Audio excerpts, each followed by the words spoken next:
Hey there, welcome back. I'm DaShannon Lovin, your friendly librarian, and I'm back with some book love, so let's chat. Okay, so I'm just gonna film the video and see how far we get because it always seems to take so long. My drink of the day is this handy dandy Coke from McDonald's because I went through the drive-thru and ate McDonald's so I could get home sooner and get this video taped, but I'm gonna pour it in this nice little themed cup. It says Peace, Love, Books, Coffee. It's from Duck's Cottage. One of my friends gave it to me at book club last time. So I'll pour the Coke in there so it looks a little more cozy and bookish, but that's where we are. I had high hopes of getting this filmed before Welcome Back to Hogwarts Day with all of the reviews for the with all of the reviews for the Harry Potter books because I've mentioned them here and there, but I haven't really reviewed them for you. But that didn't happen. We are back at Hogwarts after September 1st, and so we're just gonna put that on in here. So here's where we are to get started. I'm gonna move all that stuff down and then we'll move through our regular sections. So crazy enough, we are 20 episodes in since I've been doing this, which is insane.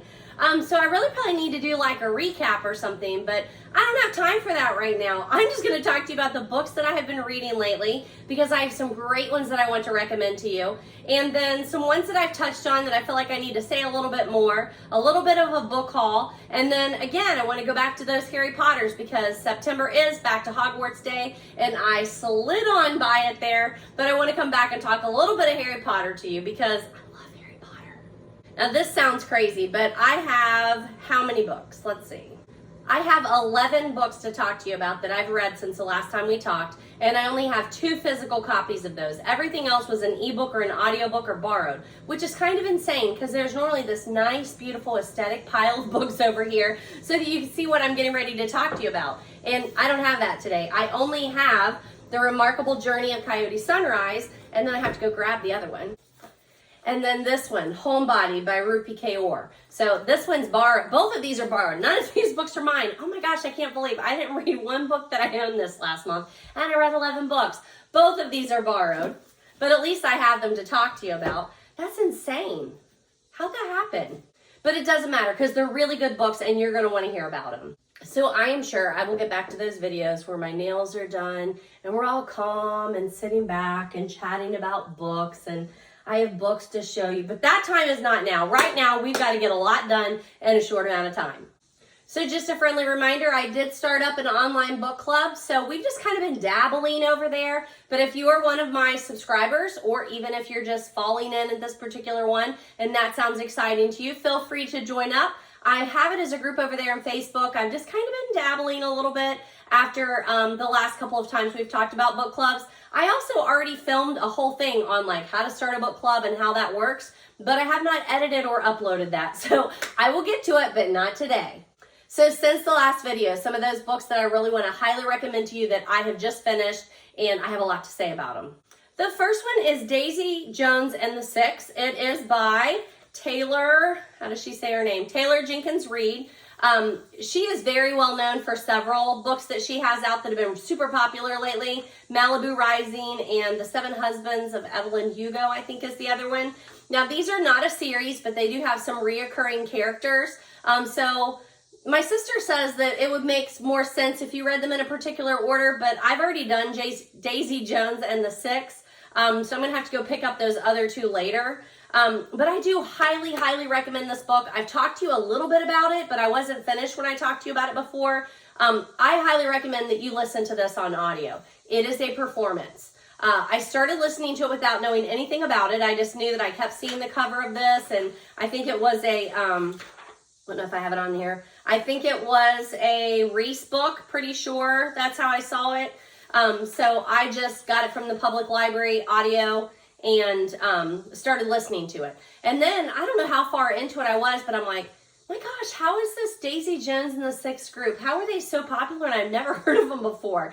Because it sounds that real. They are not real. This is a mockumentary, is that what they call them? So not documentary, but a mockumentary of where it's not real, but it does sound like a documentary. One of the children of one of the people that's involved in the story is basically doing interviews with each of the people that were in the band and the singers. And then she's piecing the story together years later after you've gone like decades with these people, right? So super good, an amazing performance. I have heard that they're supposed to be turning into a series. Did I make a note of that? No, of course not. But they're turning it into a series, and I can totally see how that would work. You would probably spend, each episode maybe on a particular person or a particular year or years within their fame, their fictionalized fame. But I think it would be super easy to do. This book was written or published in 2019, so it definitely falls into that category for me where I'm trying to read more modern fiction, more modern popular fiction, after being stuck in that YA world for so long. And this is a great one to bring me up to speed. I really, really enjoyed it. So it's set in the 1960s and 70s. They're this iconic rock group, two people that are the main singers, so it's a lot about their relationship and their battles against each other. And then all the families that come and go while the band is gaining popularity, and then going through their own struggles. And it's just a really good relationship kind of book to where you see friendships grow, break up. You see how relationships grow and break up, and how this band handles the fame of it all. So good. Not that they handled it good, but it's just such a good story. The lead singer is a little reminiscent of Fleetwood Mac, Stevie Nicks, that sort of thing. And if you read some of the interviews with the author, like it's a little tongue-in-cheek that maybe she sees that too, or was maybe inspired by that. It really sounds like this oral history of these people telling you this is what happened without telling you this is what happened. And it's done during those mock interviews. So really love it. Highly, highly recommend it. I gave it a 4 out of 5 stars. I probably should have given it a 5 out of 5. But I don't know how long it was. But there at the end, I was ready for it to be finished. So I think that's probably why I dropped it to a 4. And I finished this in August. I listened to it some on the plane. I think I finished it up maybe when I was on the plane, headed off to Florida for a little getaway. But I don't think I've ever read a book like this before or listened to a book like this before, where it was such a performance of different people being those characters. And it sold it. I think docufiction is another term that we've made up to make up that mockumentary and docufiction. The other thing that's kind of cool is that, like I said, it's kind of set up in these people telling their story. And, I don't know, it's probably somewhere around the middle, I started thinking well, why are they telling their story? Are they talking to someone? Are they talking to me? Who are they talking to? And that does all come out in the end, why this is happening this way. And again, just very well put together. So I don't have the book, but highly recommend Daisy Jones and the Six. So if you've been watching my videos, you know that I have set my goal high this year. I would like to complete 100 books this year. I usually am more around the 60 to 70 mark, but I know that if I push myself, I can make it. But we are now in September, and I am just getting to those number 60, I believe. Did I even hit 60? No, I hit 54. No. So I'm on number 58. I just finished my 58th one, but my 50th one is this book called Murder in Mariposa Beach. It's a Mariposa Cafe mystery book. It's the first one in the series. I went to my cousin's, like I said, in August, end of July, beginning of August, and she had this book at her house. She lives there in Florida, and it's a cozy mystery, so I can't ask for more than that. I did the same thing I told you I did on spring break, where I just took my regular, not even a carry-on, just a personal item, put everything in there that I could, so I did not take books with me. I was reading off my phone, doing my audios, and I knew that she's a book lover, and there's a Goodwill there, so I'd be okay. And I read this one. It was the perfect week to read this book. We were staying on the southwest coast, and that's where this book takes place, in a fictional city, very close to Sarasota. It feels like you're right there with them as the female sleuth in the story, Libby Marshall. She's a former prosecutor from up north somewhere, and she comes down and starts running this little cafe down there in Florida. It is a self-published book, so depending on how you feel about that, I don't care if it's self-published or not. Usually I can kind of tell, I feel like, and this is one of those where it held up to many cozies. Of course, cozies are not held up to be very literary reads anyway, but I really enjoyed it, and I will continue the series. It was perfect beach reading. But Libby has led this life up north, a very corporate, serious life. And then she comes down to kind of get away from it all in Florida. And of course, trouble finds her. Her ex causes a stir. And she's in the middle of a murder investigation. Or actually starts off there. Well, no, there is a murder, but her friend has actually just disappeared. So she really wants to find out what's happening, and she has the background to be able to figure out a little bit about crime scenes. So she uses her skills alongside a detective, Jack Seiler. You know it's a cozy. You know there's going to be a love interest. You know there's going to be an amateur sleuth. You know there's going to be a tight-knit, small community. All those things are available in this cozy for you. But Libby has made her rules. She's not going to date another cop. What was her husband? I don't think he was a cop, but he was a lawyer or something like that. So she was never going to date one of those people. She was never going to date a cop. And then she starts, of course, having to slide around those rules a little bit, as in most cozies they do. But she needs to get to the bottom of this missing persons case because it is connected to her and her community.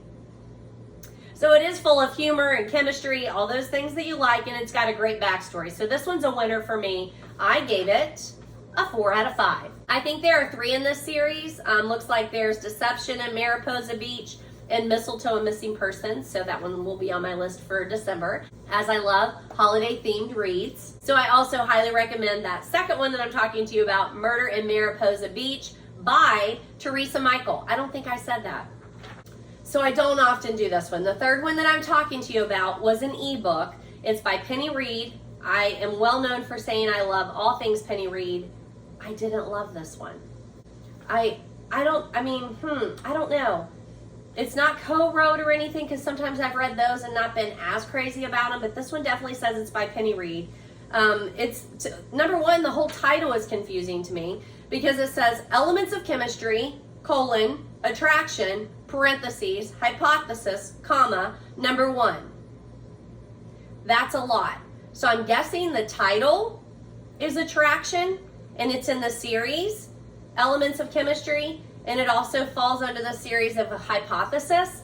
It's just a bit too confusing for me. Now, I love Penny Reid, and I always will, but when you go to this, she also comes right and tells you, it's like, I don't know, like 6 books in the series, and I'll say like, books 1 and 2 end on a cliffhanger, just so you know. The 3rd one does not. The 4th and 5th one end on cliffhangers. The 6th one does not. I know she told me that. I know, okay? So at least she disclosed that.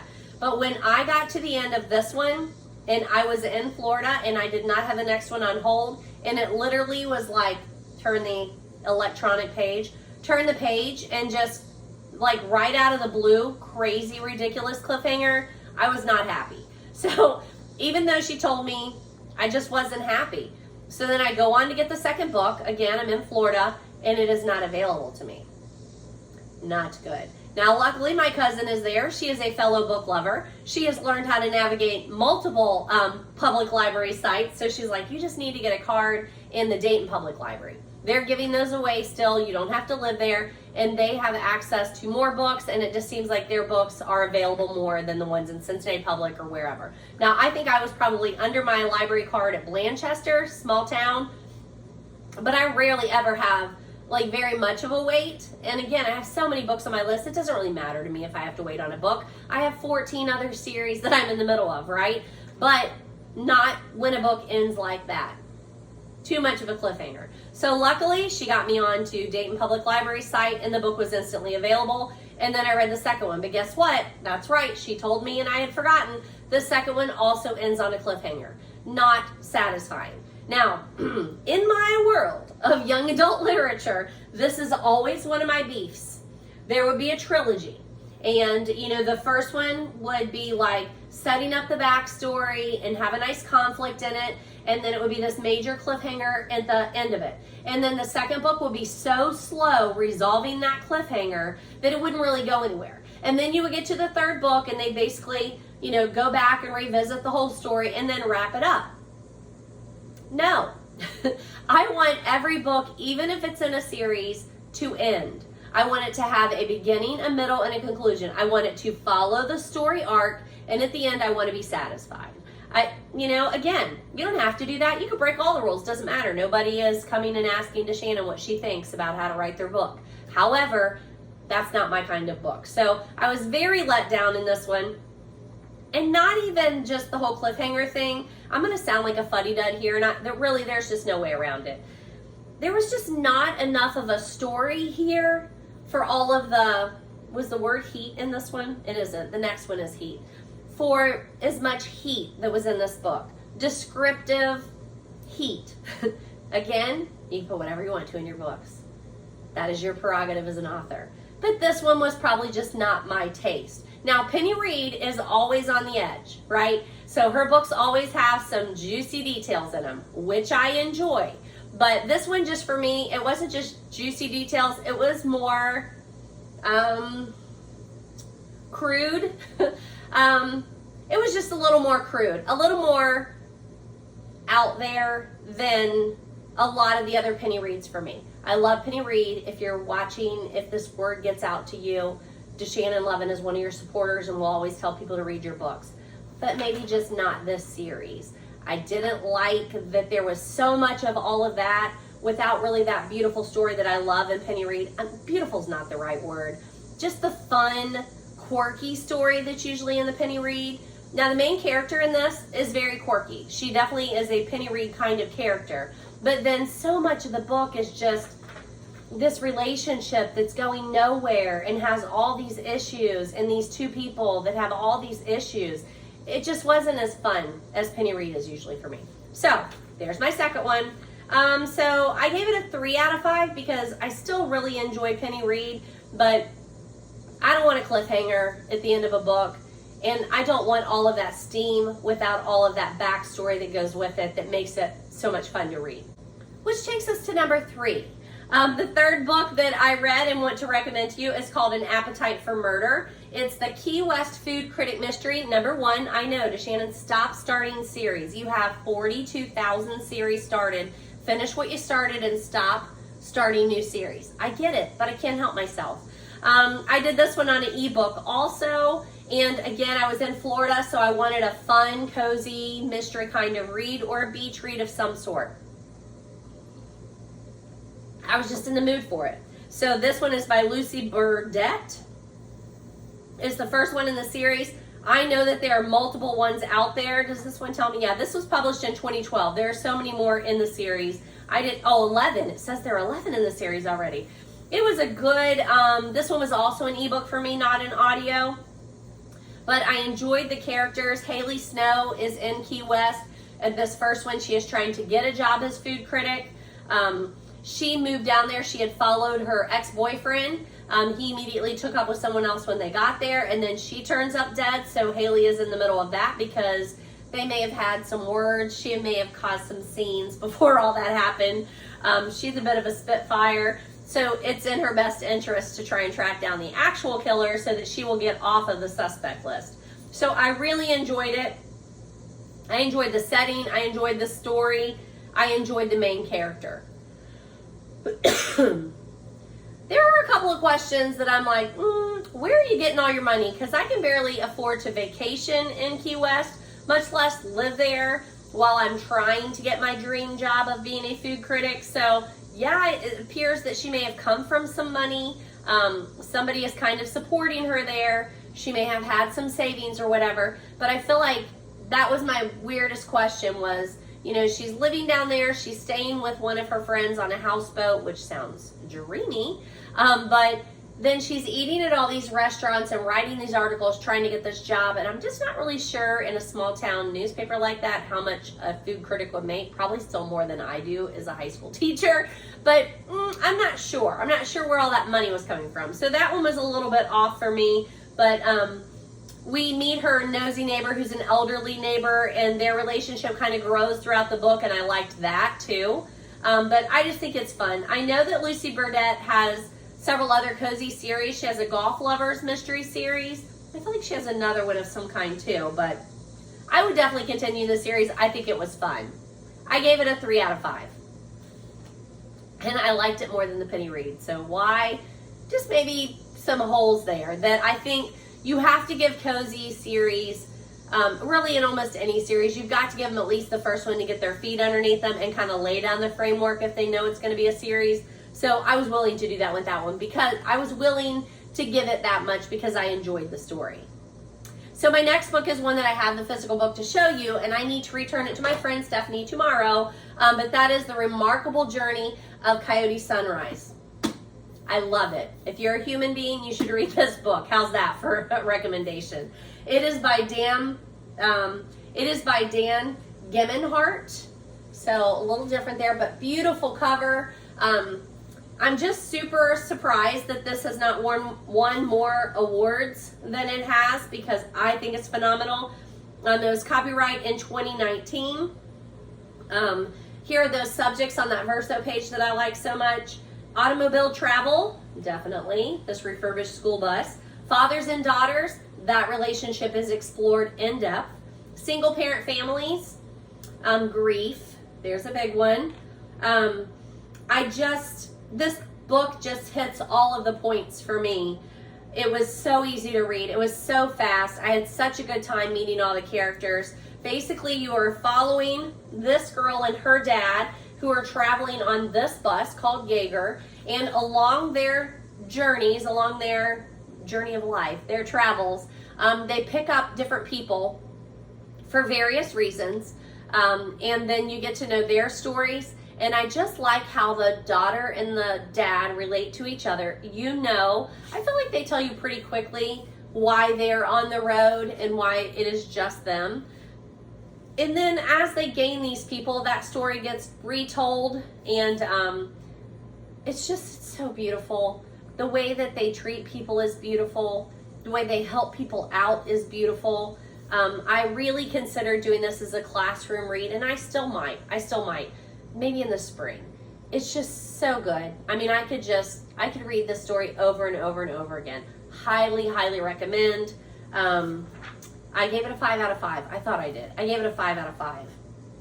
Yeah, so it does actually tell you on the flap. I'm like, I don't want to give anything away, but it says 5 years. That's how long Coyote and her dad, Rodeo, obviously not their real names, but again, everything has a story, have lived on the road in an old school bus crisscrossing the nation. It's also how long ago Coyote lost her mom and her 2 sisters in a crash.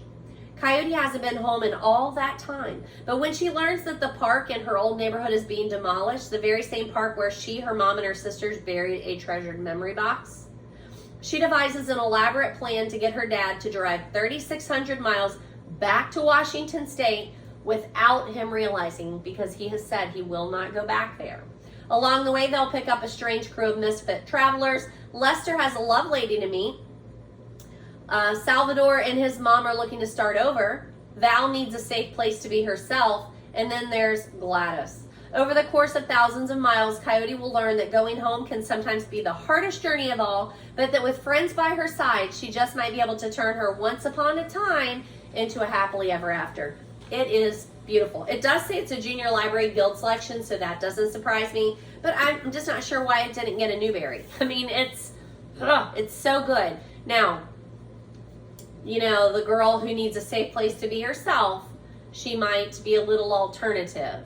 And, you know, when I'm thinking about the Newbery, even though it's a Children's Book Award, I'm not sure that there have been a lot of very specific alternative lifestyles. So maybe that's why. That could be it. Come on, people. It's 2021. I would be surprised, but I'll have to look into that. I can't think of one that has they have eccentric characters, but do they have characters that out and out admit that they are living an alternative lifestyle? I'm not sure about that, but highly recommend it. All age levels. I would say it's more that middle grade, but like I said, I'm highly considering doing this with my high school because there are just great stories of being a good human being in this book. This story definitely transcends all of those ages. It's a great example of writing, such good writing in there. Just highly recommend. The next book that I would recommend to you was part of a series. It's the Bookstore Cafe Mystery Series, number 7. I don't have a copy of it, but I do have some of the Erickson books in that coffee series. This one is Death by Cafe Mocha. I have talked to you probably about all of them by now, but Death by Coffee, Death by Tea. We are coming up on pumpkin spice season. The third one is Death by Pumpkin Spice, third one. Death by Vanilla Latte, Death by Eggnog, again, put it on your December list. Death by Espresso. Oh, and then I had to go back and pick this one up because I had read some of the later ones. So I went back, this is number 7, Death by Cafe Mocha. I had already read, where's number 8? French Roast. I had already read that one. And then the next one, there's a Christmas Cocoa Murder, which I think is part of a short series, a short story holiday series. So that one I have requested.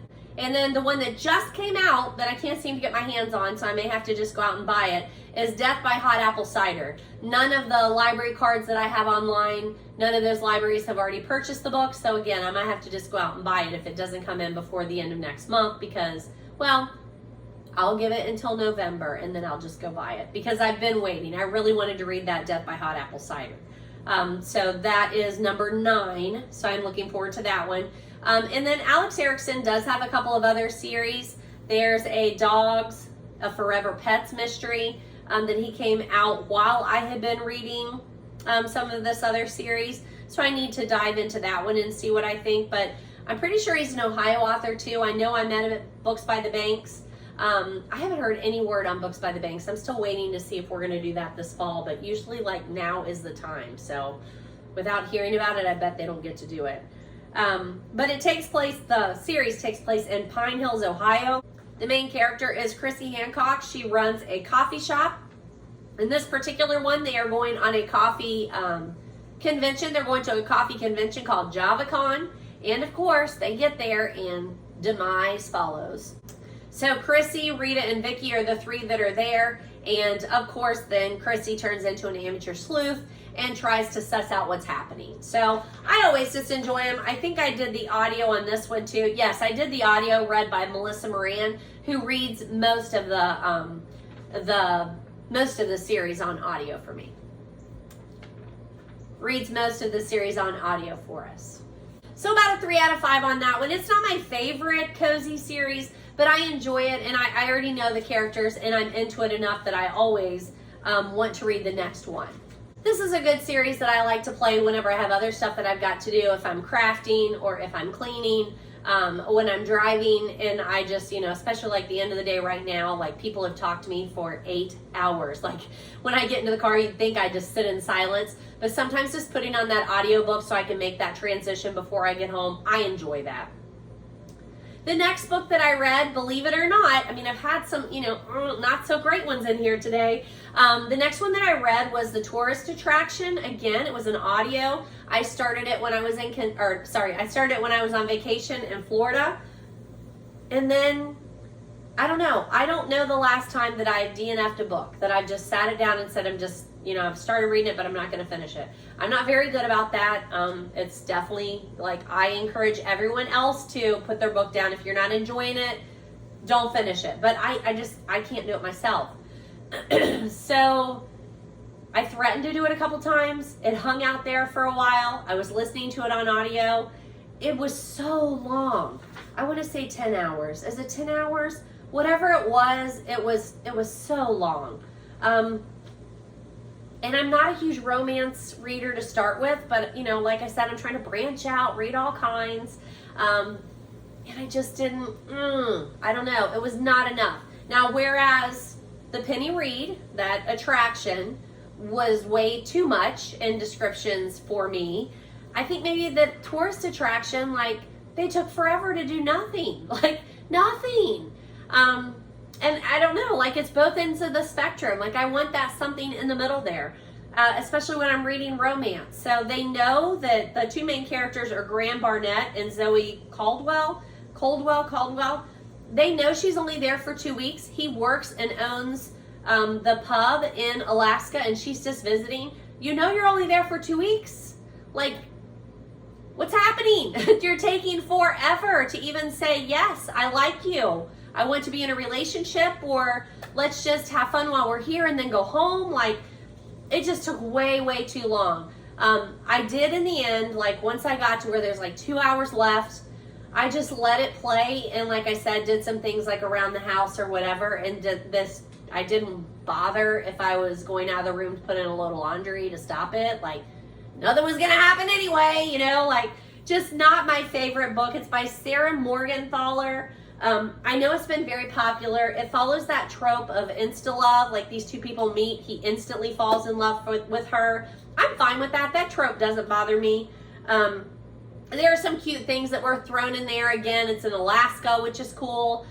There's a group of narwhals that come by. There's a moose, a very enduring moose that's a friend of the guy at the pub. So there were definitely some really cute moments in there, but not enough for me to stick in. I want to say like 10 hours. Like it was just too long for me. And I never say that. So I'm sorry. But this one went all the way down to a 2 out of 5. Sorry. Now the next one I read, I know it sounds a bit odd, but I borrowed this one from a student. But you will know Rupi Kapoor. I'm pretty sure that I've talked to you about her other books like Milk and Honey and The Sun and Her Stars. If not, I'll pull those and do reviews on those for the next one. But I really enjoy her poetry. I loved Milk and Honey. It was another one that, you know, it's really difficult in a high school when people want poems, like they come in asking for poetry books, to find something that they then will read and like. Like they're not usually asking for Emily Dickinson. Like some of them will, but most of them that come in looking for poetry, they want like modern poetry, light poetry. They want this. I can't give them this in the high school. I can't give them Milk and Honey in the high school. I always, when they come up and say, have you heard of Milk and Honey? That's like my favorite book. Do you have that in here? And I always say no, because of page 13. Like it's very clear. I cannot put that on a shelf with freshmen, 8th graders, freshmen to seniors. I cannot do that. Not everyone is as open as you are about letting everybody read what they want to read. But even saying that, I still have several students who know and like it. They know I know what they're talking about. So I had a student that came in this year and she said, I have the new Rupi Kaur book. And I said, oh, how is it? And she said, I don't have time to get to it right now. Do you want to borrow it?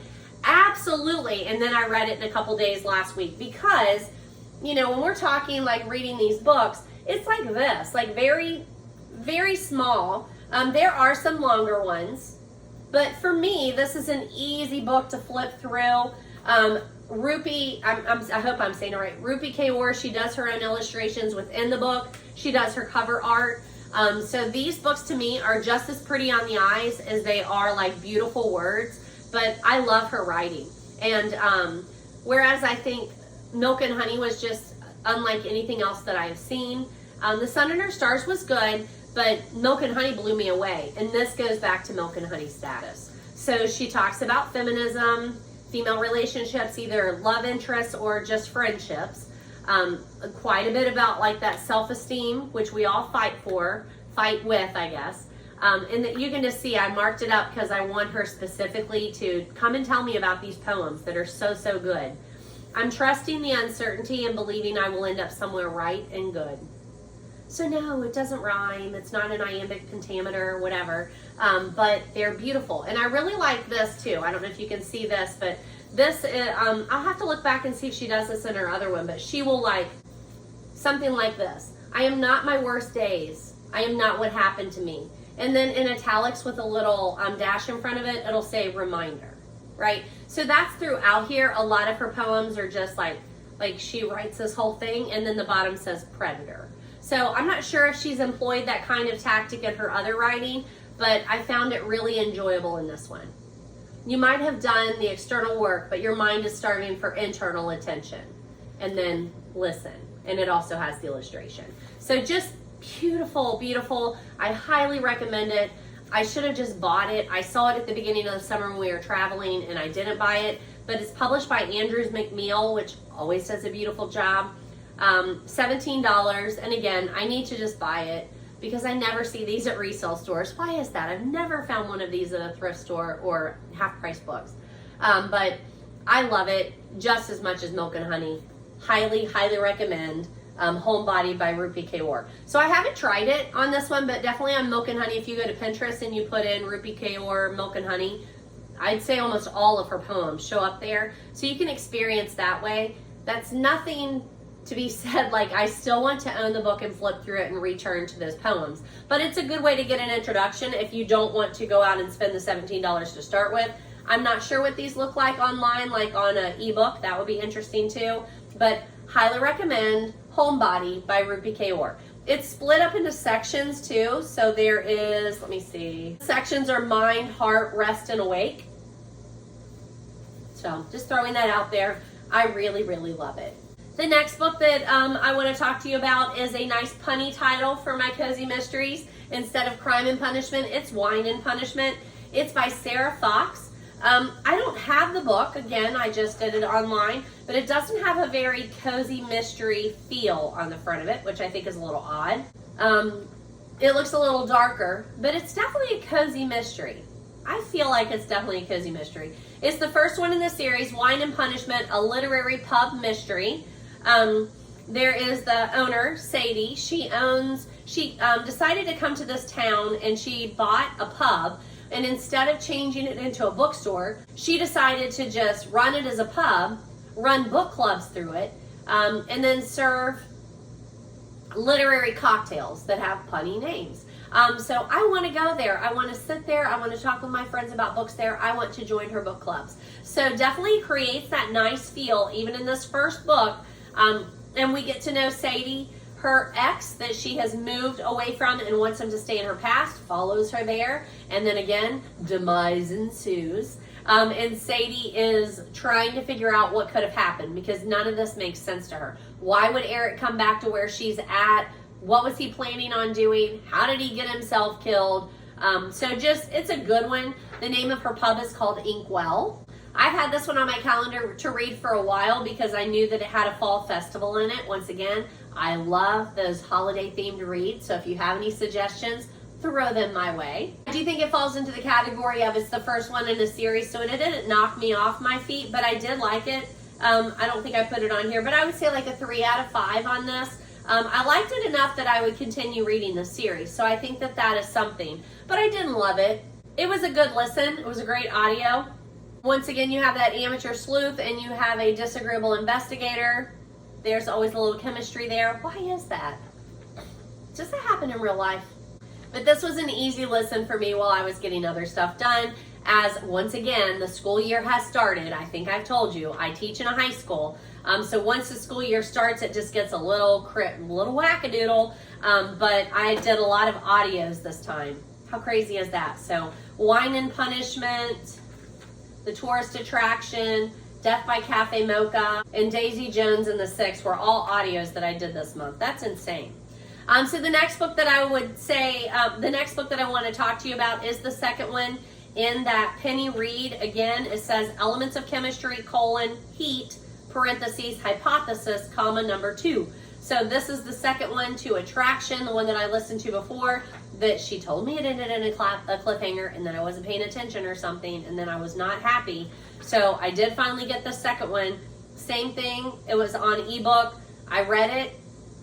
Just not enough going on for me. A whole lot of sexy talk, not a lot of storyline, not great characters for me. Like there's just not enough for me. And then it ends in another cliffhanger. And it's one of those where I feel like the people make decisions that don't line up for where their character was going. Now I know it's fiction. You're moving the story along. You are creating conflict. I get all that.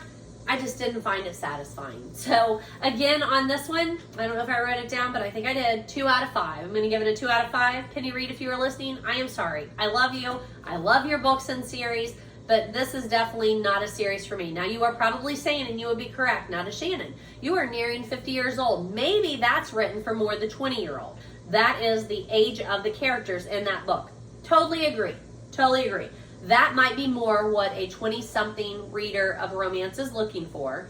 However, Penny, in your other books, your characters are more like 20 and 30-something, still way younger than me, and for some reason I relate to them. I like them. I find their stories enjoyable. I'm drawn into the whole situation. So, I don't know.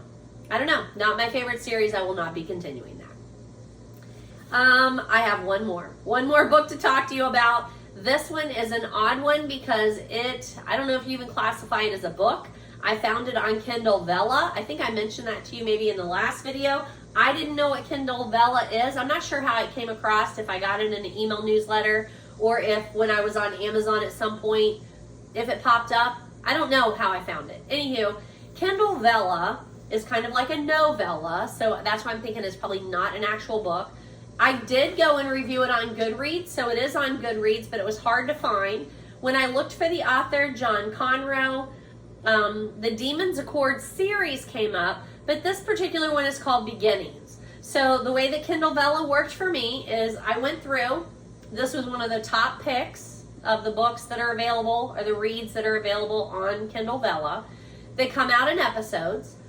So I chose one, I started reading. I did not expect to like it as much as I did because I assumed it would be more like self-published books or just, normally I'm looking for a specific author or a specific genre, I guess. Specifically author or popularity, that sort of thing. And this one just kind of popped up. It was called Demons Accord Beginnings. It's by John Conroe. And it gave me so many free tokens. KindleVella gave me so many free tokens. So I just kept redeeming them, and I figured I would run out of interest before I ran out of tokens. I did not. So I think on this particular one there are, did I write it down? There are 13 episodes, and I think I got through like 19 episodes with the tokens that they gave me, and now I'm to where I'm going to have to pony up and pay for the rest. When I did the math of how much each episode costs in tokens, I think I'm going to probably have to spend $5 to finish it. So you're like, wait a minute, it sounds like you haven't finished it. I haven't, because then I went to purchase them, and then it was an old credit card number, and I was outside, and I didn't want to come inside. So I'm almost done. I just need like 3 more episodes. And yes, I got suckered in, and I will probably have to pony up the $5 to read the rest because it's super good.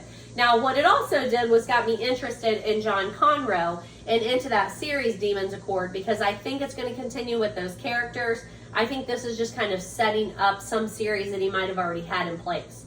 I've not looked that hard, so I don't know if he has those books, like if they're physical books, or is he just an ebook writer or a self-published author? I don't know. All I know is it's darn good writing. The storyline is captivating. We put in a hummingbird feeder out there, and it's crazy how many hummingbirds. Like, I've seen 5 just since we've been filming here. They just come up. They're very free. Anywho, the main character, Levi Gildersleeve, runs a very special bookstore. He is on the lookout for rare books that might have more to them than just a good story. So there's a little supernatural something going on. And he makes contact with a lady that runs a local restaurant pub. She also has a little something going on. So he asks her to help him with some of his purchases and inquiries that he has. So she's helping him. And then her nephew, who she is raising, comes into the picture. And this is a very special boy. So she asks Levi to help her with her nephew learn the strengths that he has and how to control himself and how to keep himself safe. So it's just super good story, very well thought out. Not what I was expecting for a book that I would stumble across on some platform I've never heard of. So I will definitely keep looking into this one, and like I said, I'm going to pony up. I'm going to pay the $5 to read the rest of the book. But I'm normally a library or thrifty kind of reader, so I'm not crazy about this format, but I mean, it introduced me to a new series, so there's that. All right, so that covers the books that I've read since the last time that I talked to you. So I'm going to get the next set up here, clear up some things, revisit some things in a previous video that I might have mentioned that I'm like, ooh, somehow I must have forgotten that. So that's what I like to do next. So just a quick flash of the bookish shirt. It says nerd. It's got a little glass on there. I just threw my little flannel over on top of it because I don't want to be all out there after I've talked to you about a book being too racy for me. But there you have it. This next set of books, some of these I've talked to you about, and then I just had realized like I didn't talk about that one, or I forgot to add that in there, or I didn't show you that, so I'm just going to do that now. So these are our revisits, corrections, etc. updates. So in one of the recent book hauls, I'm pretty sure that's how this ended up there, I talked to you about Mark Haddon's book, The Curious Incident of the Dog in the Nighttime. this one. And then I mentioned that one of my other books by him that I have is A Spot of Bother, but I hadn't reviewed that one. And I love this book. I love it just as much as A Curious Incident of the Dog in the Nighttime. But I know that this is way more popular. This is the one that our book club did, and then I read this one, and several people were like, that's really bizarre. Yeah, there's a lot of bizarreness in A Spot of Bother, but I really enjoyed it, so I just wanted to take a minute to talk to you a little bit more about Mark Haddon and The Curious Incident of the Dog and A Spot of Bother. So back in July, I added that review for The Curious Incident of the Dog in the Nighttime, and I did already talk to you about that one, but I didn't talk to you about Curious Incident. Did I not review it? I didn't review it. See, this is the problem with me not being like extremely organized on these videos. I still have to put this review out there, but I'm going to talk to you about it anyway, and then I'll put it out there like this week. But A Spot of Bother is also by Mark Haddon. I talked to you about him in episode 20. I told you that the main character in this book has autism, and so the book is written from someone's point of view who is written from the point of view of someone who has autism. So he only numbers his chapters like in prime numbers. He's struggling with something that has happened in his reality that does not make logical sense. So it is a bit of a mystery, and I just love it. It's very eccentric. Just, you will fall in love with the main character, and just empathy just like oozes, because you can understand how this doesn't make any sense to him, and how when he finds out how it's connected to his life, like how this mystery of the incident of the dog in the nighttime, how it affects him, it's heartbreaking. So I already talked to you about that one. I'm not going to talk to you about it anymore. A Spot of Bother. So this one, I think you can tell it's by the same author. George Hall is the main character. George Hall is an unobtrusive man, a little distant, perhaps a little cautious, not quite at ease with the emotional demands of fatherhood or manly bohemy. Bonhomie? I don't even know what that word is. Anywho, he does not understand the modern obsession with talking about everything. The secret of contentment, George felt, lay in ignoring many things completely. Some things in life, however, cannot be ignored, and that is the spot of bother. At 61, George is settling down to a comfortable retirement, building a shed in his garden, reading historical novels, listening to a bit of light jazz. Then his tempestuous daughter, Katie, announces that she's getting remarried to a deeply inappropriate Ray. Her family is not pleased, as her brother Jamie observes. Ray has strangler's hands. Katie can't decide if she loves Ray or if she loves the way that he has with her son, Jacob. And her mother, Jean, she's a bit put out by all the planning and the arguing that the wedding has occasioned, which can get in the way of her fulfilling late life affair with one of her husband's ex-colleagues. The tidy and pleasant life that Jamie has created crumbles when he fails to invite his lover, Tony, to the dreaded nuptials.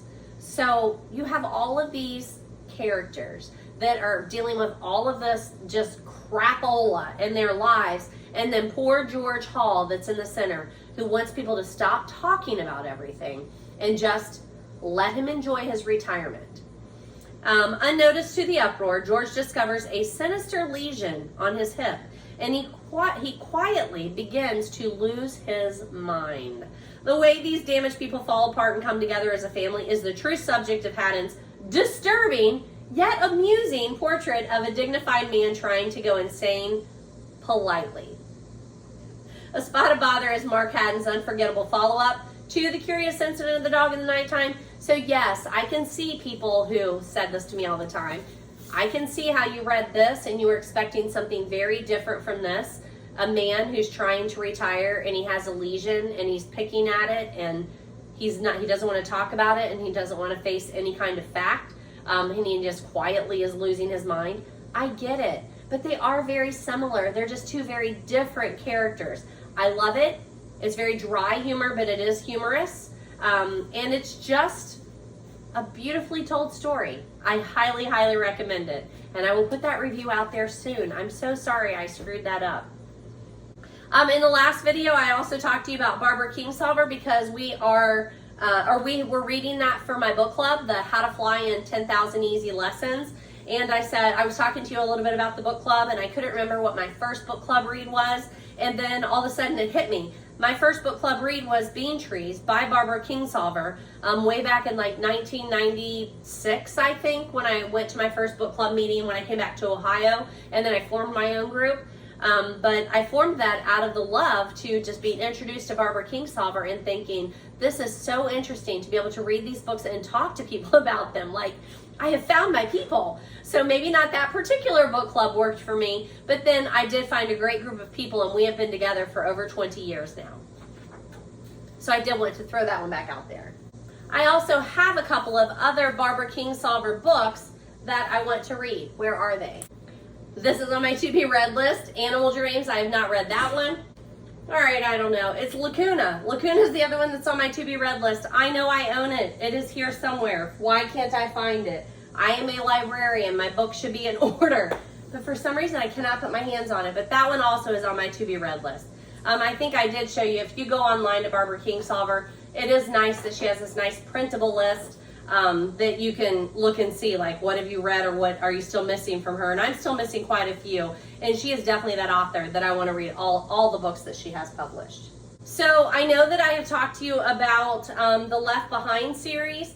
And again, there are several others that I've just left out. I don't know how I did that. I have some of the other books and I'm putting them on my to-be-read list. So I always like to show you those. Why am I not seeing them? Man, DaShannon, get yourself organized. Okay, so here they are. So I talked to you about Left Behind, right? I've shared quite a bit about that one. So there is that one. And then Nicholae did that one. Tribulation Force, I believe, is the second one. I don't think I have a copy of that one. But I had already reviewed and talked to you about both of those back in June and July. Yep. But I just wanted to show you that I have those others and I'm putting them on my list. My next one, I believe, is Soul Harvest. And then there's Apollyon, Assassins, The Indwelling, The Mark, Desecration, The Remnant, Armageddon. And then when I did put out there, I don't know if it was in my book club or on Facebook or something, the last one is Glorious Appearing. And I think I asked, like, should I continue the series? Like, I've read the first three. I did really enjoy them. Obviously, it's a dark series about the end of the world. Is it worth finishing? And people said it is worth it. That last book is so, so good. So I will continue the series. Obviously, it's a bit of reading, but I think the series was really good. The first three that I read, I didn't feel like that they drug at all. Like the first one, I think takes a little while to set everything up, but I thought it was super good. I enjoyed like reading the details and then trying to figure out like what of this is biblical, what of this is fiction. So I enjoyed that part of it. So I will be putting all of those on my to be read list. Since the last one I read was Nicholae and the next one is Soul Harvest. Unfortunately, I mean, look at this nice series here. And then these two I don't know, I've already gotten that wet, I guess, for my drink. But these two are in paperback. And I'm pretty sure this is even my school copy. I don't even think that I have a copy. Oh, that's what it was, remember? Excuse me, I picked up a copy at Goodwill, and then when I opened it up, it said, like, please return to Wilmington Church of Christ or something like that. So I was like, yes, I did buy it, but I bought it at Goodwill, and this says to return it. So I don't want any bad JoJo around here. I'm returning it. So I did drop that back off at their church. So I am in the market for the first two books, first three. Left Behind, Tribulation Force, and Nicholae, I need in hardback to make this nice, beautiful, complete copy. I think other than that, though, I have the rest of these. So I should be good to go. I have no excuse for not reading the rest of the series. So I've talked to you about Michael Pollen before, the Omnivore's Dilemma. So I have a copy for me and a copy that goes to school. I just need to finish. Like, I read the paperback copy and made my notes in that. So I just want to transfer those over to this one to review and then put the paperback copy in my room. So I've talked to you about those, and I know I've talked to you about this beautiful edition of Food Rules and Eater's Manual that he did with, I'm going to say Mariah Kalman, where it's illustrated. It's a beautiful, and I've already talked to you about that one, so I need to stop. But I forgot that I also already have this one that I picked up thrift somewhere called Cook. cooked. I was looking to see if it still had a little note of where I got it, but it doesn't. And this one is on my to be read list. But even probably before this one, I want to read the one that is out now, called This Is Your Mind on Plants. I had to, I didn't have to. I took my dad to the hospital last week, and they have, at Bethesda North here in Cincinnati, they have a wonderful little gift shop there in the lobby where I was waiting on my dad to come out from his procedure. And it's run by Joseph Beth Booksellers, which is a local independent bookseller here in Cincinnati. And they had the new Michael Pollen book, what was it called? This Is Your Mind on Plants, but it was full price, and you know how much it pains me to pay full price. But it's definitely one that I need to purchase because I'm going to need to underline and take notes like I did on Omnivore's Dilemma, because I really like Michael Pollen and I like to hear what he has to say. I don't know if I mentioned it before or not, so I'm just going to mention it again. My sister and I went to a chat, I think it was at Xavier University maybe, where he came in and talked. Whenever he was doing his talk for this, the food rules one, which was, what's the mantra? Like, mostly plants, not too much. You know what I'm talking about? Yeah, there it is. Eat food, mostly plants, not too much. He had come to town to talk about that, and it was a great talk. It was a super lecture. And ever since then, like, I will read whatever he writes because I just want to know more about how much of the knowledge that he has to share with me about what we should be eating, why, how that works, how society has shaped our thoughts about food. So this new one, the one that is called This Is Your Mind on Plants, he does some experimenting with plants and their effect on your mind. He also does some experiments with caffeine, again, and the effect on your mind and your body. And I listened to the Joe Rogan podcast where he talks to him on there, as well as some other things that he was on, and I just find him super fascinating. So I wanted to show you, I'm putting this on my to be read list because I do already own it. So I think it was in this last one in 20, I talked to you about David Sedaris, that's the latest masterclass that I've listened to. But I don't think that I pulled out the books to talk to you about them. So I will do that now. I have already read Me Talk Pretty One Day by David Sedaris. This is his memoir of growing up, having that speech impediment. And just, everything he says is funny. I don't know how he does it, but he does. But this one on that Verso page says Americans, France, Paris, humor, Paris, France, humor. And it's such a good story. He's such a great storyteller in everything that he does. He's on This American Life quite a bit if you listen to NPR and you like that show. But anything he does is just super entertaining. So highly recommend that. So I did have that book, and I don't know that I showed it to you. And then these are ones that are on my to be read list. So I have Let's Explore Diabetes with Owls. I got this one whenever I went to go see him up in Columbus. And I believe he signed the book. Yes, to DaShannon, Let's Explore Diabetes with Owls, my hillbilly friend, David Sedaris. Because when we had our little chat, I don't know why hillbillies came up, but they did. So there we go. But I still haven't read it. I also have his book Naked, and Squirrel Seeks Chipmunk. And what is this one called? When You're Engulfed in Flames. So I have numerous other books by him. He's super funny. I just need to get him on my rotation of reading his books because his masterclass was phenomenal. I know I already told you that. I know, I repeat myself a lot. I circle back around. But all of these other ones are going on my to be read list, so I wanted to show you those covers.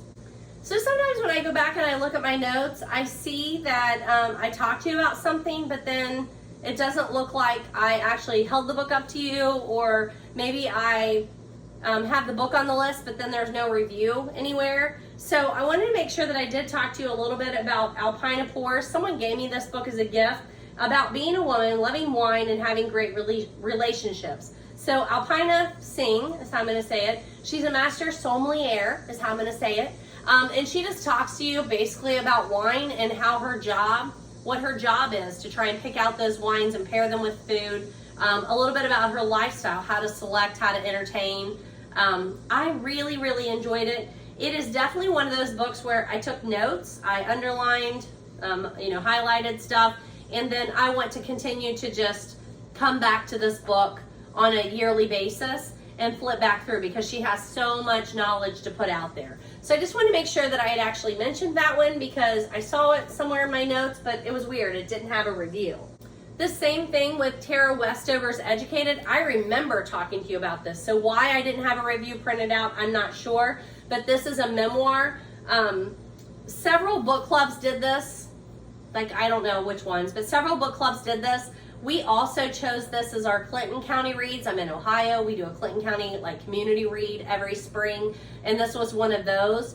And I read it with that. And we had several like conversations where we met at a library and a restaurant and had different conversations with different people in the community. And there was so much talk around this book, just a lot of talking points. So if you're in a book club and you're looking for a memoir and you haven't done this one yet, this is some provocative talk about education, how kids are raised, how that feeds into what their possibilities are, what their dreams are, how they realize those dreams, what happens when you have a super smart kid in a family that is not valuing that kind of formal education. So just super, super good. Highly recommend. And I wanted to make sure that I got it out there because like I said, for some reason, I did not have the review printed. So I was afraid like I had mentioned it but didn't actually review it.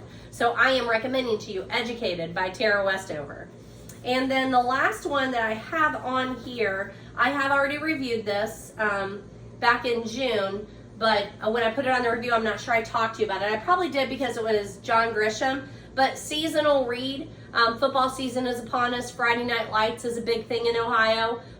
We are very thankful that even during this pandemic that our games are open back up where anybody can go. Our student section dressed up in Hawaiian garb. That was the theme for last week's student section. This week it is hippies, I believe. But this is a sobering read, but it's so, so good.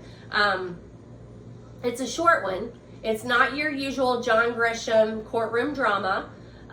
This one has to do with football bleachers, where there is a coach that is super popular, always has been in this town, and he is on his deathbed. So his players come back to town to pay their respects, but there's already some tension there. Like, you know that something happened during halftime of a championship game, but we don't know what happened. It didn't come out. But things went downhill from there. Like, something got out of control, but we're not really sure what. It all centers around the main character in the book. He comes back to town. He's trying to sort out some of his past loves, how he feels about this football coach, the fact that he is dying, the football coach, not the main character. But it's a very sobering read, but it's a really good one and especially very seasonal. And I've talked to you about some of the other John Grisham, so I just want to throw that one out there again. Where are my glasses? All right, so that is it for the revisit, what did I call it? Revisits, corrections, and updates. So let's move on to the book haul. Ooh, before we get to the book haul, I do want to mention the fact that I am back in school, which means I am recommending a book a day to my classroom. And I am having to put out some reviews on those that somehow slipped through the cracks last year, trying to be a little, I know it sounds crazy as the whole video I've said, I don't know what I'm doing, where's that book, I don't know how this works.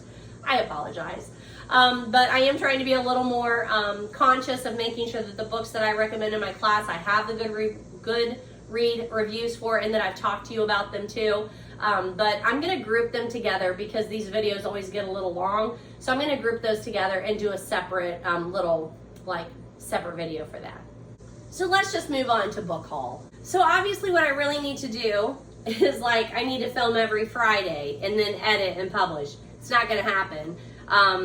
But even just once a month would be great if I had it okay, third Friday I'm going to film and get it published and out that month. But I just haven't really gotten around to doing it quite that way. So sometimes these get a little lengthy. So I do apologize for that. So I'm always thinking I'm going to remember where I got that from when I'm talking about the book haul. No, I'm not. I need to make better notes. But in some of my current book hauls, these are some really good picks. So I already had a copy of American Dirt, and I've also already reviewed it to you in what I remember is a shining review, because I read this last year. I read parts of it to my class, and I know I raved to you about it. You should read it. Everyone should read it. Yes, there's a lot of controversy over whether or not this is an authentic voice. and someone who's writing about it who didn't go through it. It's fiction. I get it. I hear the argument. But I also don't like that we tell people what they can write about. Write it, put it out there. The people that want to read it can read it. The people who want to critique it can critique it. But I still highly recommend this book. I think it's very moving. I think it tells some stories that we don't hear, and people are like, yes, this book and this book and this book. Okay, but it's one of those things that need multiple people telling the same story so it continues to reach more and more people. Okay, so I highly recommend it. And I do. I think it's I like reading all that controversy that surrounds it and all those different viewpoints and thinking, yeah, well, I hadn't really thought about that. I love doing that. So I hope that you do too. Highly recommend American Dirt by Janine Cummings. I talked to you about it last year, and then I did find a copy at Thrift. So I'm telling you again because I'm going to put a copy in my classroom. Remember that my classroom, I have 8th graders all the way up to seniors. So I keep a wide range of books in there for them to read, and I give them the little pep talk at the beginning of the year that they're responsible for their own reading. If they find something that they think is offensive, please put it back so that someone else has the opportunity to pick and read that book, and we will find something that is closer to what you want to read. There's that. I picked that up at Goodwill. The other book that I picked up at Goodwill that I just didn't have a copy of is When Life Gives You Lululemons. I reviewed this back in 2019, so I don't think I've talked to you about this one. And I was just thankful to be able to have a copy of it because it is so funny. It's so good. It's by Lauren Weisberger. I know she has new books out, but again, this one is from 2018. I opened it up and there's a little note in here. It says, "It was okay, only needed breaks. The Devil Wears Prada." I know this is a Devil Wears Prada novel, but I'm not sure about needs breaks. I don't know what that means, but I always like finding things in books.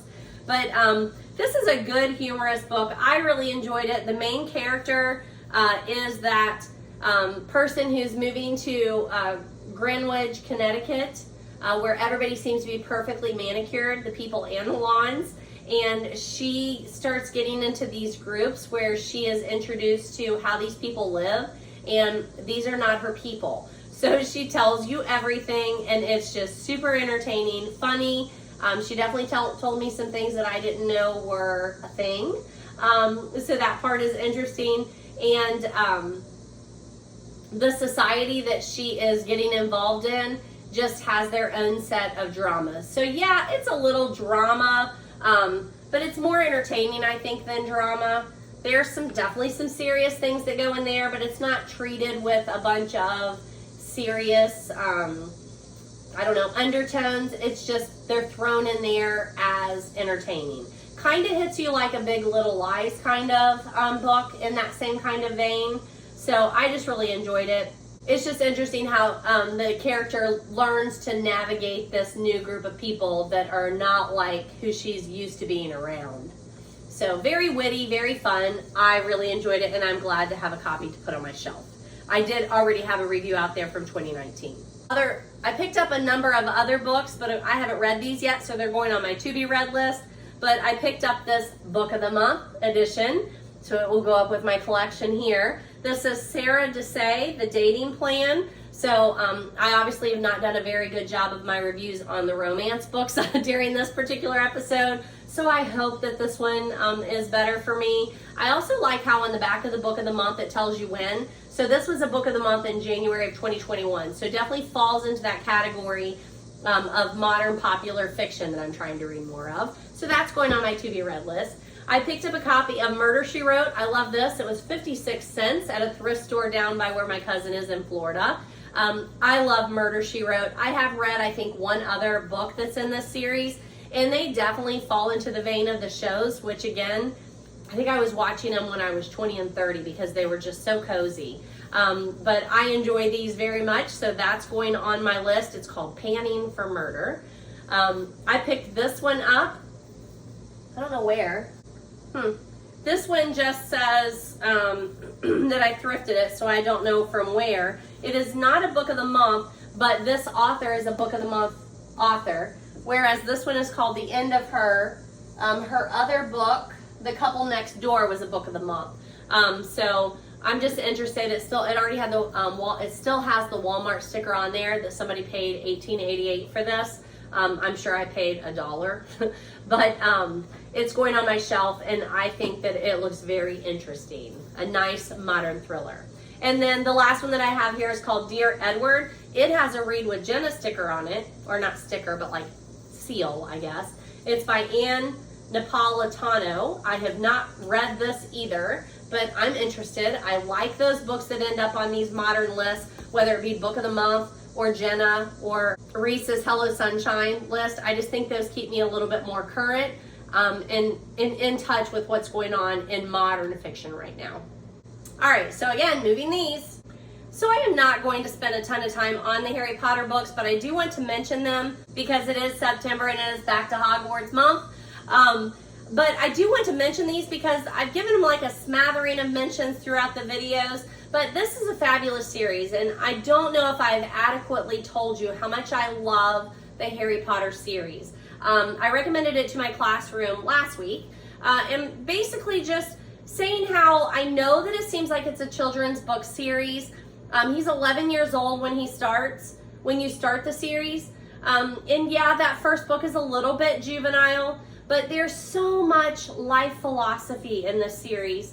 The community, the friends, the enemies, the fight between good and evil, the words of wisdom that are departed, the mentors, the teachers, the professors that are over them, Hogwarts, the descriptions of Hogwarts. It's just beautiful. Now, they have done a fabulous job with the movies too. I watch them, I don't even know how many times a year. I like to go back and listen to the audios, the Jim Dale version of the books.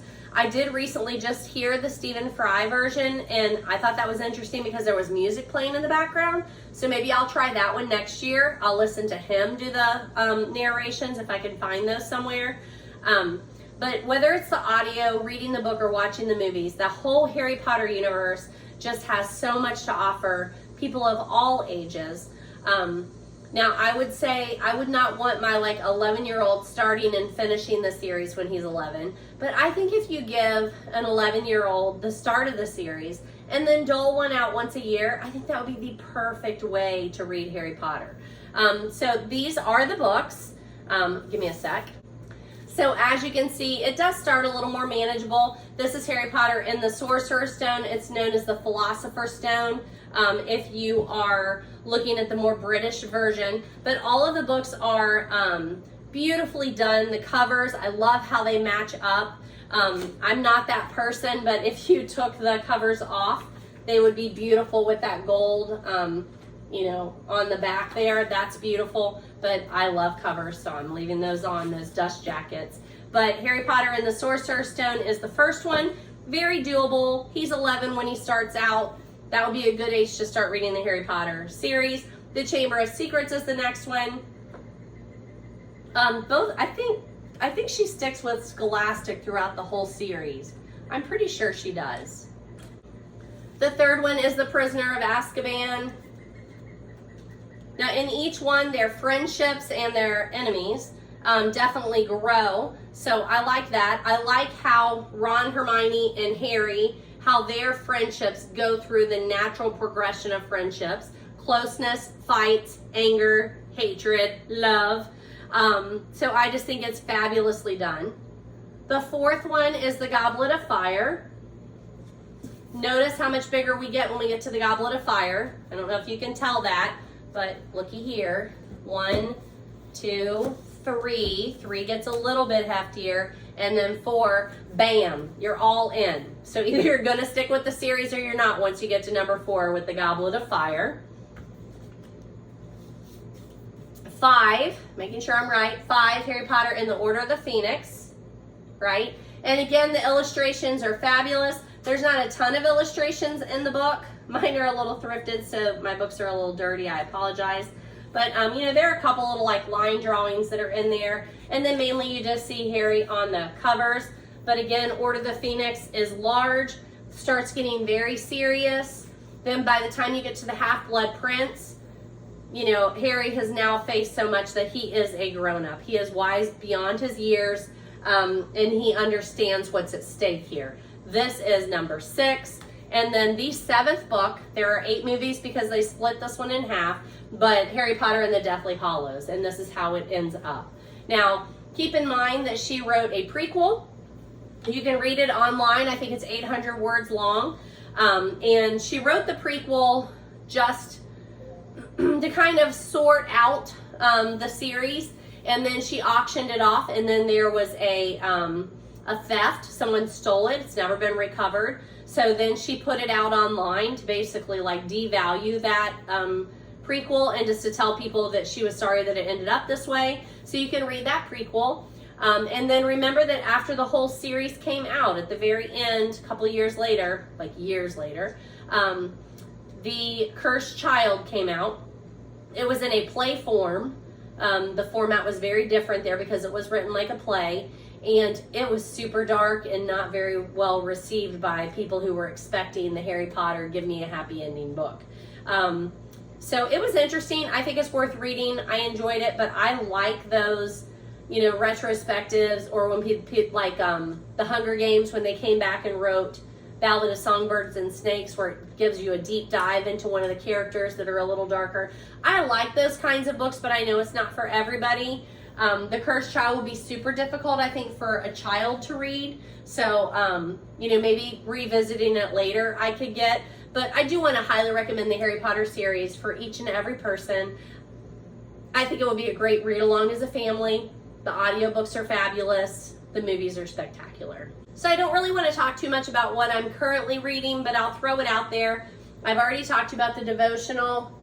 Jen Wilkin, none like him. I'm really liking this, but I like just reading a little bit at a time, doing the work that's in the back, because it's kind of like a workbookish kind of thing. I like doing that, and it's going to take me a while, and I'm happy with that. I am reading the Lost and Found Bookshop for book club. We have that meeting next week, so I need to get on it. I am listening to A Brew to a Kill, Cleo Coyle, which is a cozy mystery. I feel like, oh, and I'm also reading Lori Halls Anderson's Shout, which is her memoir written in verse. I think that's all I've kind of got going right now. I might have a couple more like kind of sitting out there, but those are the ones I'm trying to concentrate on. I need to get better about finishing books that I started before I start a new book. Instead, I lose interest, and then I go to something else, and then I come back. But like I said, I very rarely DNF a book. I just might not come back to it as quickly as I should. But that's where I am on currently reading. A couple of things on book news that I would throw out there. Hugh Laurie is doing a Why They Didn't Ask Evans, which is a Agatha Christie story. So I have shared that article if you're following me on social media. That should be fun because Emma Thompson is also going to be in that, and I really like her. It's just an adaptation of Agatha Christie's Why Didn't They Ask Evans. It's going to be a 3-part series, and it'll be on BritBox. Thank goodness, because I'm already paying for that one. It looks phenomenal. I love the period dress that's in it, the photos that they've released so far. Hugh Laurie obviously is going to do a fabulous job. And it says that it's slated to come out around Christmas time. I've mentioned Rainbow Rowell to you, fangirl. I love her works, all of her works. Not all of her works. What's the one about the phone that I didn't care for that one? But most of her works, Eleanor and Park. She has a new one out. It's Runaways, number 38, which is, I don't know why it says number 38. But that's one of those things that pops up like on my Kindle notifications. I don't really know why. But what I do like is that on those Kindle notifications or Amazon notifications, when it tells me one of those, it often will say, do you want me to send you a free sample? Absolutely, because then it's going to keep it in the forefront of my mind, and then I can read that sample and decide if I want to then ask for it, like request it at the library. So I want to think about that. John and I did watch a book-to-movie adaptation of A Walk in the Woods by Bill Bryson. He thought it was super quirky, especially at the end. He's like, that's it? Like, that's the end? Yes, it ends very quirky, and I don't remember the book feeling like that, but I enjoyed it. There's definitely some adult situations and language in there, but it was a fun one. I loved A Walk is it A Walk in the Woods? Yeah, A Walk in the Woods. We watched it on Prime. I loved the book and I enjoyed the movie, but mainly probably because I really loved the book. It's a nonfiction memoir-ish book by Bill Bryson where he tries to walk the Appalachian Trail and he has no idea what that means. I also watched 10 Little Indians, an Agatha Christie adaptation on Prime. It was like a 1980-something edition, I think. We watched Michael Crichton's Congo on Netflix. It was terrible. I have some other Michael Crichton books that I'm going to bring up here because I want to put them on my to-be-read list, so I want to show you. Okay, so let's see what we have here. So, To Be Read by Michael Crichton, who also did Congo. Watched the movie. It's terrible. Terrible acting. The storyline's good, but the acting is awful. Maybe it's just like circa 1980 awful. I don't know, but neither one of us enjoyed it. We just like kind of let it play and moved on. But I have Timeline by Michael Crichton that I need to read. I have Sphere that's going on my to-be-read list. I have Pirate Latitudes. I have Micro. I have The Great Train Robbery, which I think is an interesting one. A Case of Need. So these are ones that are going on my to-be-read list. Now, I've already read several Michael Crichton. I'm a fan. I really like him. Rising Sun was phenomenal. Andromeda Strain, I loved it. And then I've talked to you, I don't know how many times, about Jurassic Park and The Lost World. This is a great series. You should read it if you like science fiction. I wouldn't consider myself a large science fiction fan. It's not something that I normally go to the shelf and pull, but I love these movies. So whenever I was like, I wonder what they would be like in book form, they're even better. I love them. I think I've talked to you about some of Crichton's in the past. Let me see here. Yeah, it looks like in July of 2020, I talked to you about the Andromeda Strain. I know I did Jurassic Park and Lost World when I was doing like the student videos when I first started booktubing for you. And then it looks like I did Rising Sun back in 2020 in July. So I have already covered all those for you. But these are going on my to-be-read list. I don't have a copy of Congo to show you. I have a copy of it at school, but I was just surprised at how terrible it was as a movie. And a lot of his books get turned into movies, so I was just kind of surprised that it was that bad. Now, again, I'm going to give it benefit of the doubt that it was just like a 1980s something thriller. The other series that I have recently, I'm almost finished, so I'm just going to put it on here because I need to just finish it, is Zoo. That is written by James Patterson. I know I've mentioned it to you before, but I've read a couple of James Patterson books and talked to you about those, but I have a number of other books by him that are going on my to-be-read list, so I want to show you those covers. So I don't know that I've talked to you about Maximum Ride, so I might have to throw that review out there. But this is James Patterson's books that he wrote for book series that he wrote for young adults. I don't know that I've talked to you about those, but it's good. They very much follow the James Patterson way of the chapters are like 3 and 4 pages long, if that. So that always makes his books kind of move along very quickly. Like this is insane. This has, it looks like it starts another one there, so we don't want to do that. Let's get to the end of this one. This has 133 chapters in it. That's ridiculous, but that's because they're 3 and 4 pages long. So adventure, fast-paced, an easy sell to young adults. There's some science fiction, fantasy stuff going on in there, supernatural stuff going on. 6 unforgettable kids with no families, no homes. They're running for their lives, and every chapter ends like on a cliffhanger, so very fast-paced. I know what you're saying. You're like, you said you don't like cliffhangers. You're right, I don't when I read an entire book and it ends on a cliffhanger, but I can understand and I fall for it when an author writes a chapter and ends on a cliffhanger because they know that you are going to be sucked into reading another and then another and then another. So I can respect that. I'm fine with that. Yeah, I reviewed Maximum Ride back in 2018, so I'm not sure that I had actually talked to you about that one on YouTube. So glad to add that one in there. James Patterson's Honeymoon, I reviewed back in 2020, so I probably have already talked to you about that one. Definitely in that thriller vein. And he's very good at it. Don't give away the ending. How does it feel to be desired by every man and envied by every woman? Blah, blah, blah, blah, blah. Don't give away the beginning. So why is the FBI so interested in Nora Sinclair? Mysterious things keep happening to people around her, especially the men. So definitely thrillers going on. I enjoyed it. It's a great page turner, and same thing, very short chapters, keeps you moving.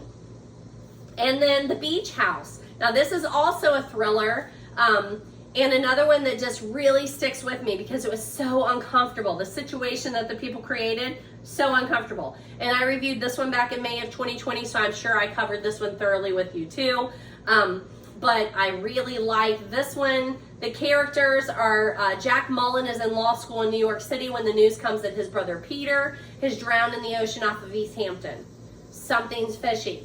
Jack knows his brother practically grew up in the water. So this couldn't have been an accident. Someone must have wanted his brother dead. The police are not pursuing it, so he is going to get to the bottom of it, and he is going to make someone pay. So highly recommend James Patterson. You know who he is. But he also wrote that TV series Zoo, so I wanted to throw that out there because I'm almost done with that. That's been around for years.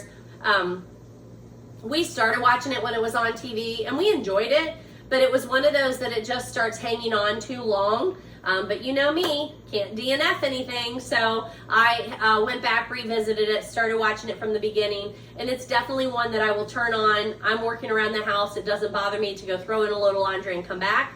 I usually have not missed that much of a plot line. So throwing James Patterson out there, I really do enjoy him. His books probably more than the movies.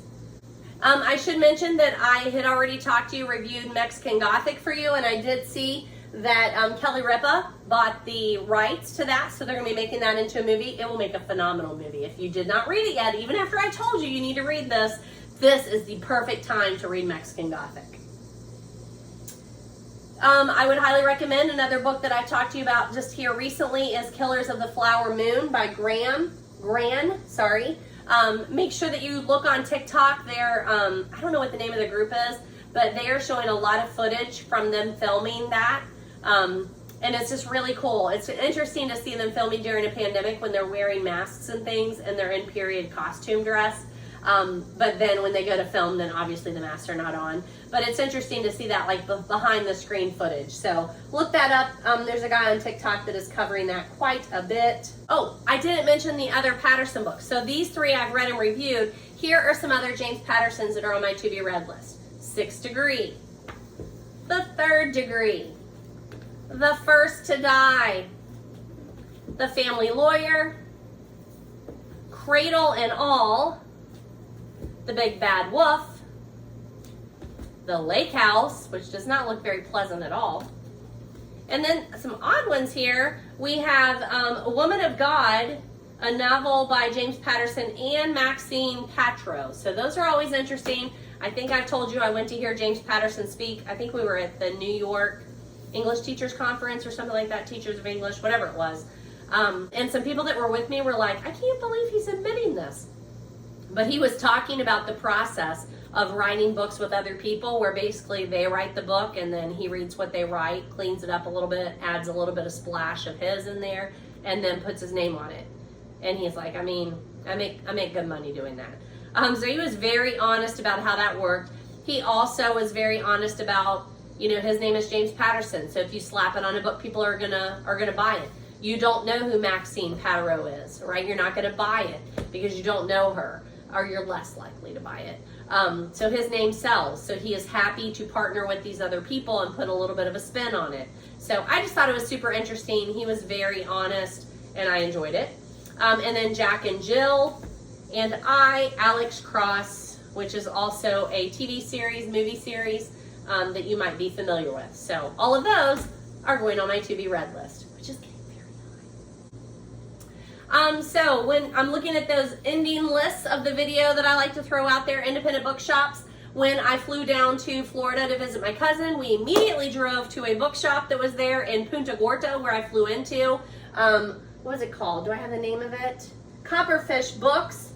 Super cute little bookstore. So if you were in the Punta Gorda area or if you end up at the airport with a little bit of time to spare, it's right there, very close. Highly recommend it. Very cute shop. I did visit a couple of coffee shops since the last time we've talked, but I don't think I've visited any new ones. So Joe Max, the Inglewood coffee shop, And there was another one in there. I can't remember what it's called. Why can't I remember what that was called? And then in Wilmington, I went back to Kava House. They had a pizza cart there. It was really cool, but no new ones there. A couple of podcasts I would throw out there. I know I've mentioned the podcast For Real, so I'm going to link that below. They review nonfiction books. They're not necessarily books that are coming out or just like recently out, but they'll cover different areas. And the first time I listened to it, I'm like, I don't know, I'm listening to so many book chats, book podcasts, whatever. And I had just increasingly really liked that podcast. Because they really are curating a wonderful list of nonfiction books about a particular series or whatever, or they'll tell you what's coming out, what is new. And I've just really enjoyed it. So I'm going to put that one back out there. And one of the recent ones that I listened to, they started talking about one of Washington's slaves. That is not the kind of book, I don't really like historical fiction, that sort of thing. But man, when they were talking about it, I immediately was like, I need to go look up that book. So putting that one on my list. They also talked about the Killers of the Flower Moon, like the people that were joining the cast. So that's in that one. Park Predators, remember they released a new episode every Tuesday this summer. So they are done with their new episodes. So now I think they have 2 seasons. And I just want to encourage you to listen to those. Those are super good if you like true crime. I started listening to one called From the Front Porch. I'm not sure if I've shared that one with you or not, but it's conversations on books, small business, and life in the South, and it's very true to its title. Again, just a really good one when you're doing something, you want something in the background and you want it to be book chatter. It's a good one. I listened to a new one called She Done It, which was Sophie Hannah, the killer at Kingfisher Hill. Is the person who's continuing the Perot novels, continuing to write them in the same vein as Perot. And that was on the She Done It podcast. So I've only listened to the 1 episode of that one, but I'll return to it. And then I also wanted to mention on BookTube, Beach Bum Bookworm, Killing Time with Cozy. So this is a YouTube channel. Again, I will link it below. But yesterday was the first day I got to actually join them on their reading sprints and live. I knew that they did it, but my timing never works out well. And I think right now they're doing them on Monday reading sprints. So I had the day off yesterday for Labor Day. So I made sure at 1 o'clock I was on there. And then they also do Saturdays at noon. So I will be at a scrapbooking conference this weekend. So again, at noon, I'm going to put those earbuds in and join up with the girls for a little cozy talk. Cozy Mysteries is their jam. And I just want to say I really enjoyed, I knew they were out there. I've listened to a little bit here and there, but not I wasn't fully in. And then, I don't know, right towards the end of the summer, things were slowing down and I finally logged on at the right time or whatever and started looking and I'm like, this is what I want to talk about. This is what I want to hear. I want to hear this chatter. This is entertaining. I'm enjoying the talk. I'm enjoying the camaraderie. I'm enjoying hearing about the different series. I read a ton of cozies and I am not friends with very many people who like cozies. Most of my my book people are literary readers. My sister will read some cozies. My cousin will read some cozies. I have a friend or two splattered in there that'll read one particular series. But this was just so much cozy talk. It was so enjoyable. And then yesterday I joined in on some of the reading sprints. And it was just nice for somebody to set a timer and for me to be out on the back porch where I am normally by myself and just having a group of people talking and chattering there. You can join in, you can chat on the side. I finally figured out what they were talking about with the discourse. It's a separate application where they continue the talk after the show is off, after it's not live. But I just thoroughly enjoyed it. And I'm really glad that I finally got to meet that up on live. And I'm looking forward to Saturday being able to do that again. I know that my schedule will not allow me to do that most Mondays and Saturdays, but I'm hoping to get enough in there that when I am able to do it, I will remember those times and get on and join in the conversation because I really enjoyed it. All right, that sums it up again. So I will try and get this edited and out there very quickly. Once again, I am so appreciative of your views, your likes, and your subscriptions. So join up. Make sure you join that book club if you're interested on the Facebook group. There's not been a ton of activity in there, just kind of sliding into it, especially since school just started back for me. And teaching always, like, daggone it, that day job really takes up a lot of my time. But I enjoy being your friendly librarian. All the books that I talk about reviews, I'm talking about being reviewed on Goodreads. I throw those onto my social media, so meet up with me there. And look up any of those reviews that you are interested in. Let me know what you're looking for, what you're reading, what you want to read. Remember, you can easily access these books at your public library or from thrift stores. You do not have to pay full retail for all of these, but some of these, especially those local and cozy authors, independent and self-published people, would appreciate your purchases. Check down below for all those social links. Join up. Let's be friends. Comment, email, message, text me. Let me know what you need. Keep in touch, folks. Enjoy. Hey? Were you able to get my prescription? Oh my gosh, I completely forgot to go back. I was on the phone with you. Okay. No, I forgot. I don't know if it's open or not. 7:18. Yeah. I was in that drive-thru and then I just went home. I was filming my YouTube, so I knew I had that on the break. They put the land right behind us for sale. They put the land right behind us for sale. Yeah. Sells the garden because people stop and take pictures of it. Stop taking pictures of it.